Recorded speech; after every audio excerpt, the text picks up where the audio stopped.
אז מדוע חשוב לנהל את גיל המעבר?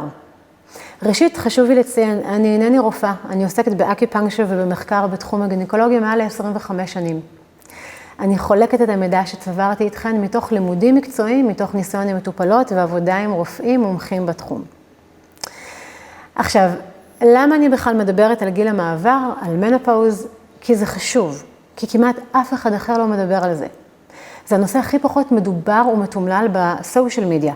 תחשבי רגע, כמה פעמים ביום את מקבלת לסטורי שלך מודעות על קרמים לאור צעיר, מייקאפ אנטי-אייג'ינג, פרסומות או שיתופים שקשורים לטיפולים קוסמטיים?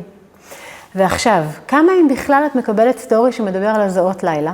גלי חום, כאבי ראש מטורפים, דיכאון, מצבי רוח קיצוניים, חוסר בחשק מיני, יובש וגינלי, עצירות, עלייה במשקל, כאבי פרקים. אז זהו, שכמעט ואין.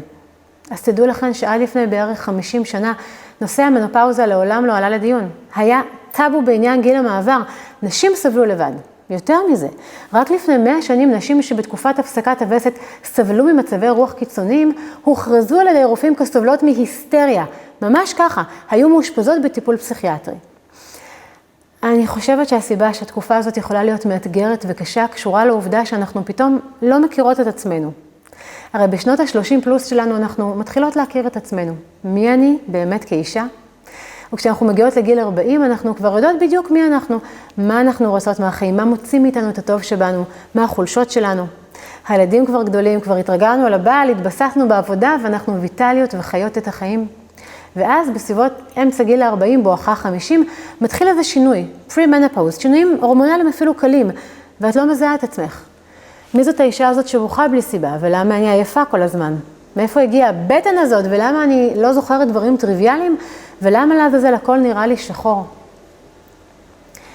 חשוב לדבר על זה, וחשוב שתשיגי לך את כל האינפורמציה שתעזור לך להגיע להחלטה שקולה, איך את רוצה להתמודד עם גיל המעבר. לאסוף אינפורמציה מהרופאה שלך וממקורות אחרים, ולהגיע להחלטה מה יביא לך הכי תועלת.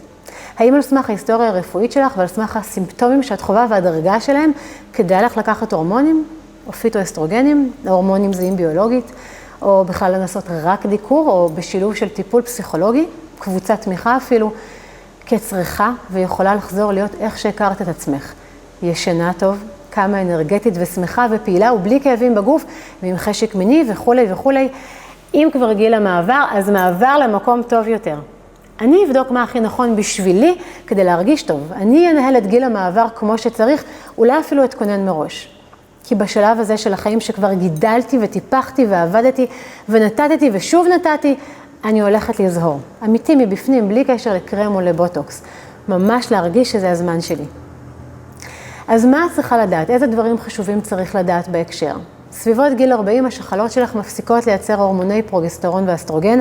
זה לא קורה בבת אחת, אלא בהדרגתיות. מנופאוזה זה כשהווסת לא הגיעה לפחות שנה, אבל בערך 5 שנים לפני זה כבר קורה, שלב הפרי-מנופאוז. השחלה עדיין מייצרת הורמונים, אבל מעט מאוד, וזה השלב שאפשר וכדאי להתחיל לטפל. למלא את מה שמתחיל להיות בחסר על ידי תזונה, נטילת פיטואסטרוגנים. יש נשים שבשלב הזה כבר מתחילות נגזרות שונות של הורמונים.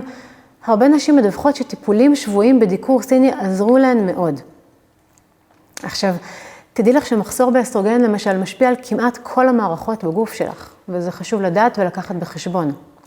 אגב, בנות, יש כאלה נשים שעברו והצליחו את גיל המעבר כמעט ללא סימפטומים, ולפעמים יש גם מה שנקרא סימפטומים שקטים. נדבר על זה בהמשך.